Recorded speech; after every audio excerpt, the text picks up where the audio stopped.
Donc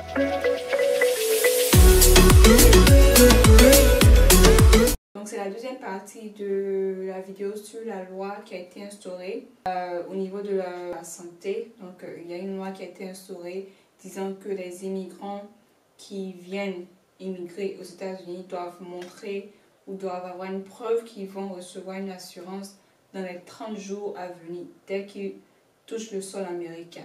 Et donc, j'ai parlé de quelques détails dans une première partie. Je vous invite à regarder cette première partie si ce n'est pas encore le cas. Et pour ceux qui ont déjà regardé la première partie, qui sont là pour la deuxième partie, je vous invite à vous installer confortablement et on y va.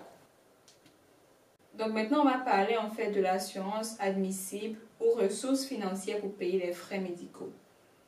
Donc, ils disent en fait que si vous n'êtes pas couvert par les exceptions ci-dessus, donc c'est-à-dire que les exceptions que j'ai mentionnées dans la vidéo précédente, vous devrez montrer à un agent consulaire ou à un agent d'immigration que vous serez couvert par une assurance maladie approuvée dans les 30 jours suivant votre entrée aux États-Unis ou que vous avez les ressources financières pour payer.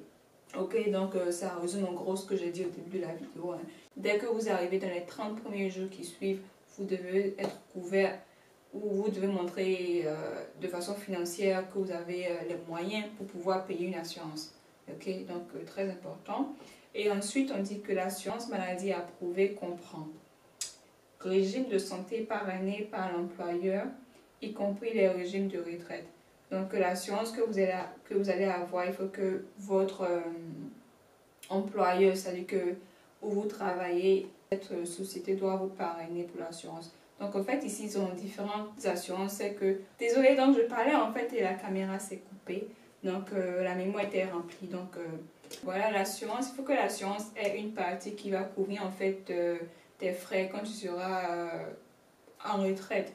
Donc les employeurs ici en fait ils ont ce qu'ils appellent, je pense qu'ils appellent ça 401k, qui te permet en fait d'épargner une partie de ton salaire pour ta retraite. Et quand tu reçois ton assurance à travers ton employeur, ta société, ils te chargent, ils te prennent des frais pour en fait payer l'assurance maladie.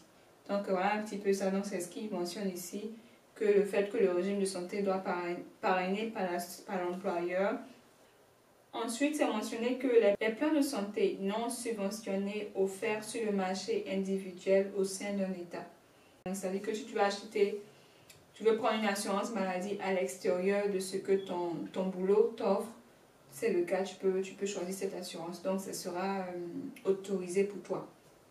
Et l'assurance maladie approuvée comprend également des plans de santé de courte durée et de durée limitée, valables pendant au moins 364 jours, c'est-à-dire un an, ou jusqu'au début du voyage prolongé en dehors des États-Unis. Donc, cette loi dit également que vous pouvez avoir une assurance de courte durée.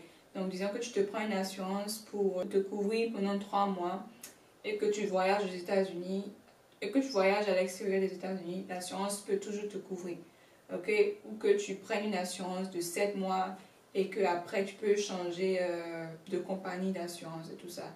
Donc voilà un petit peu ça, c'est également possible. Donc si tu prends une assurance de 5 mois et qu'après tu décides de changer la compagnie de l'assurance, la société de l'assurance, tu peux également le faire. Ou si tu décides de voyager à l'extérieur des États-Unis et que l'assurance te couvre, c'est également possible. L'assurance maladie qui est approuvée doit comprendre des plans catastrophiques, c'est-à-dire que des assurances qui vont te couvrir si tu fais des accidents vraiment catastrophiques ou des scénarios qui sont inimaginables et tout ça. Également, il y a une couverture par le régime de santé d'un membre de famille. C'est également approuvé. Donc, s'il y a un membre de famille qui te prend en charge pour l'assurance maladie, c'est approuvé.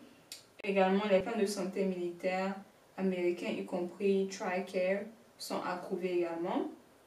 Il y a aussi les régimes d'assurance maladie des visiteurs avec une couverture médicale adéquate pendant au moins 364 jours ou jusqu'au début du voyage prolongé prévu en dehors des États-Unis. Donc ça également, ça fait partie du plan qui est approuvé. Donc tu as une assurance maladie de visiteurs qui dure au moins 1 an, c'est approuvé. Et il y a également les plans médicaux dans le cadre du programme Medicare.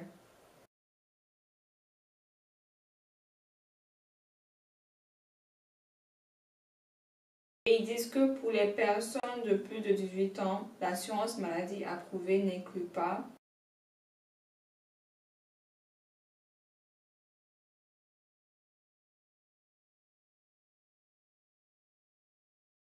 si vous voulez utiliser Medicaid, vous serez denied, c'est-à-dire que vous ne recevrez pas la nationalité américaine parce que c'est comme si vous prenez avantage de ces choses-là qui ont été attribuées uniquement aux Américains qui n'ont pas les moyens.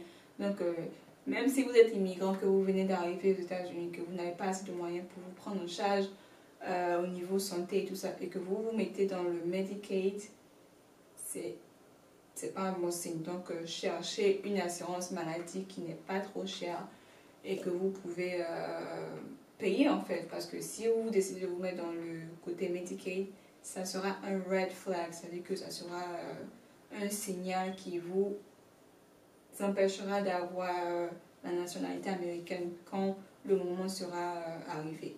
Donc, soyez prudents, faites attention. C'est une loi américaine qui a été instaurée. Donc, si vous ne suivez pas cette loi, ben, elle ne sera pas bon pour vous. Hein? Donc, c'est très important.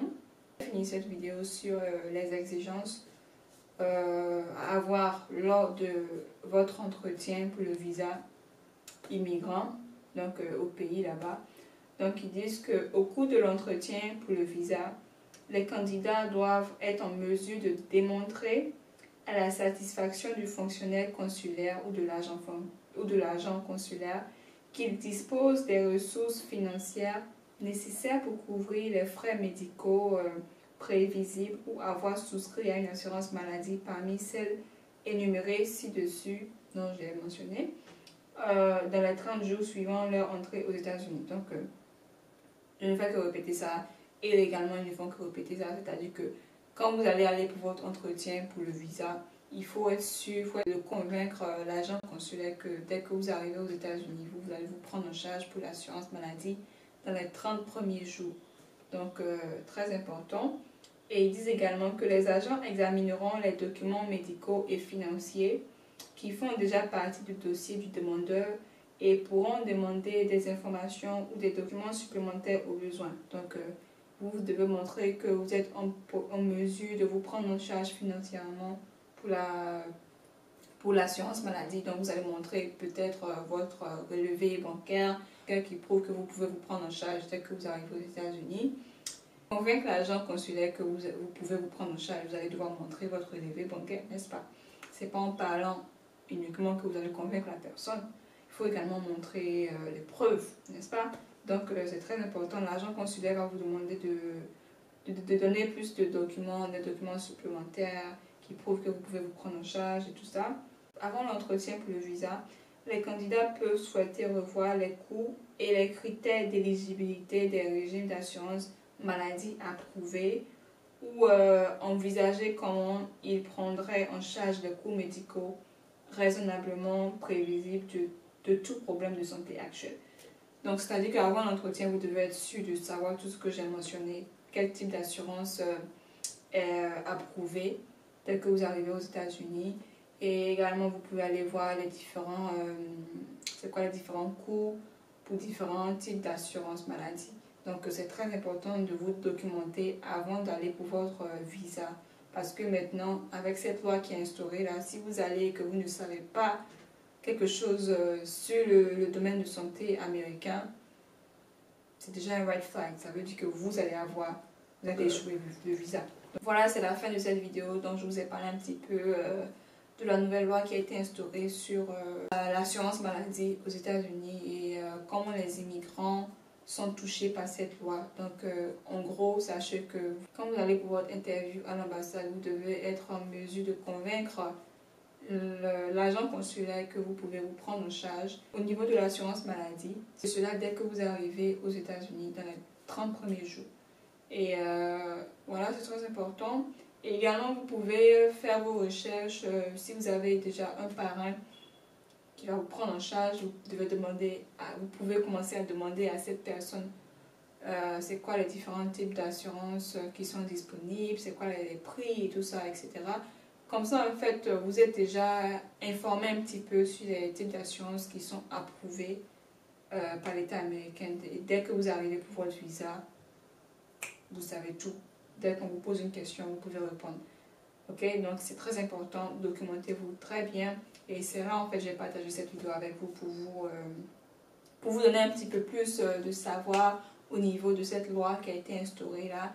Et j'espère que vous avez vraiment appris quelque chose. Et continuez à vous instruire sur ce sujet, parce que si vous êtes sélectionné, que ce soit pour la DV Lottery ou que vous avez eu le visa grâce à un membre de votre famille, vous devez savoir tout et presque tout sur cette loi, parce que c'est très important. Ils vont vous poser des questions à ce sujet lors de votre interview pour le visa. Donc très important. N'hésitez pas à donner le pouce en l'air. Commentez si vous avez des questions. Je crois que cette vidéo a été vraiment longue. C'est pour ça que j'ai fait en 2 parties. Donc je vous invite à poser des questions en commentaire. Abonnez-vous, partagez et puis on se dit à la prochaine pour une autre vidéo. Bye!